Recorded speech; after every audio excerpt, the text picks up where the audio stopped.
It's amazing because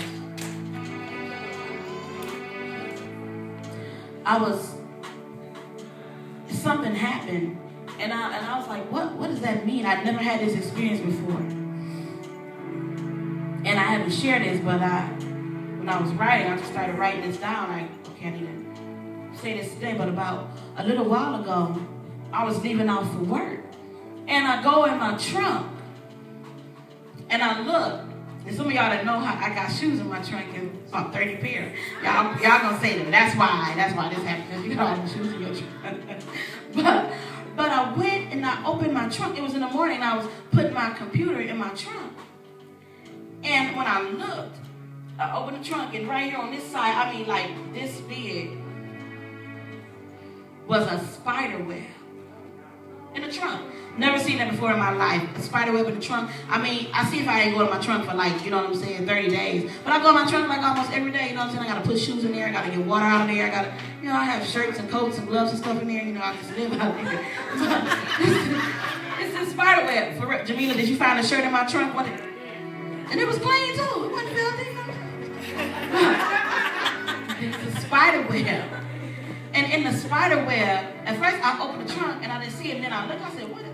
And I looked, and there was a spider web with a spider about this big, a big, nasty, brown, juicy spider. I mean, if I was in China, that would have been a delicacy. I'm telling you, they would have fried that spider and ate that spider up, honey. They would some squid, okay? They would have dipped it in some sauce and ate it. But I thought, why is this spider in my trunk? So I took the board and I swiped the spider out. And part of the webs was still left. And I just heard percent in the trunk. And I get in the car and I was like, oh man, part of the web was still in there. And all I could hear was this voice say, God say that you got the spider. So I was like, okay, what does that mean? What does that mean? But so I had to understand, because it was this stuff keep playing in my mind. I'm like, this spider, what is up with this spider? What in the world? But a spider, most spiders only last through one season. They die after that one season. And I was like, okay, what does that mean? What does that mean? He was like, I mean, the past year from October, literally September of last year, to all type of crazy stuff, to where I was like, oh, Jesus, what in the world is happening? Lord have mercy, I'm going to keep walking like this. Let me keep putting on some eyeshadow so I can just look good. You know what I'm saying? You know, hey, everybody can't know what's really going on. You know what I'm saying? But I said, what is that? And when I was doing this search on this spider, and it took me to, and the one thing that the spider represented was, you know, of many things, false doctrine and, you know, evilness.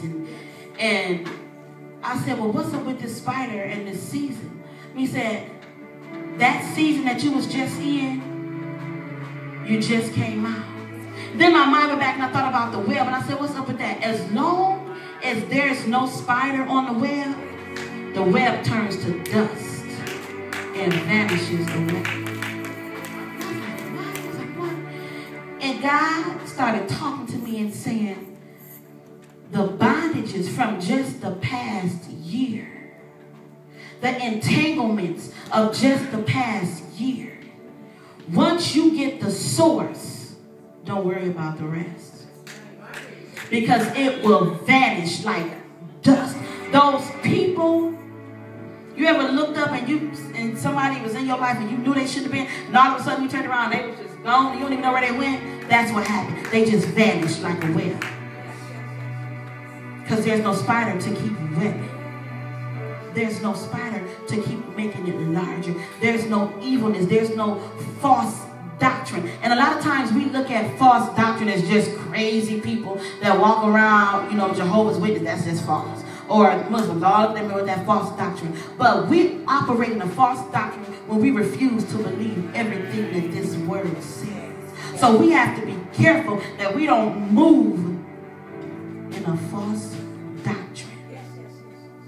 In a false doctrine. And I started to write something, and I was like, you know, God is not only wiping away the past, but he's causing some things to vanish from our lives. things that has come to entrap us, things that try to creep upon us so we are unaware of it. And when we try to move forward, that's when it shows up. That's how the devil do. He don't show up till you're trying to move forward.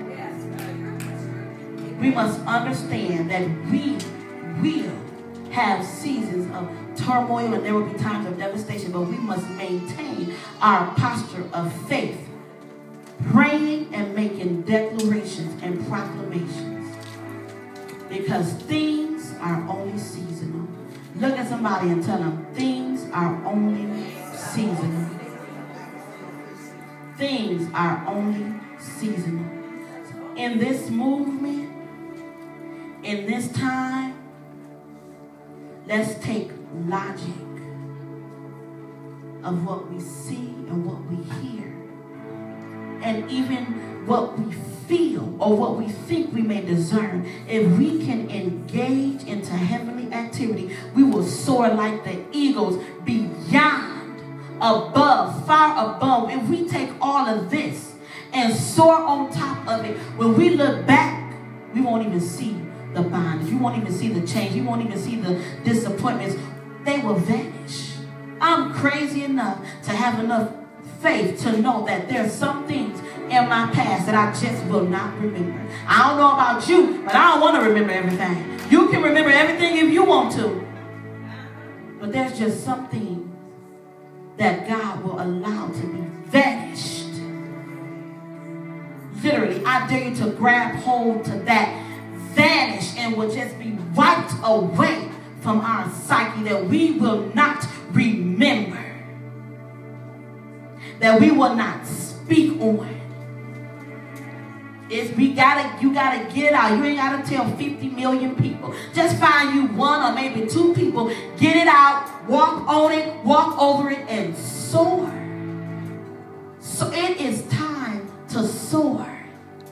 It is time to soar. How do we do that? In prayer. And praying, not what we see. That's why he said, we forget about what their eyes see and what their ears hear. But this is how I'm going to get them. I'm going to blind them to that of the natural.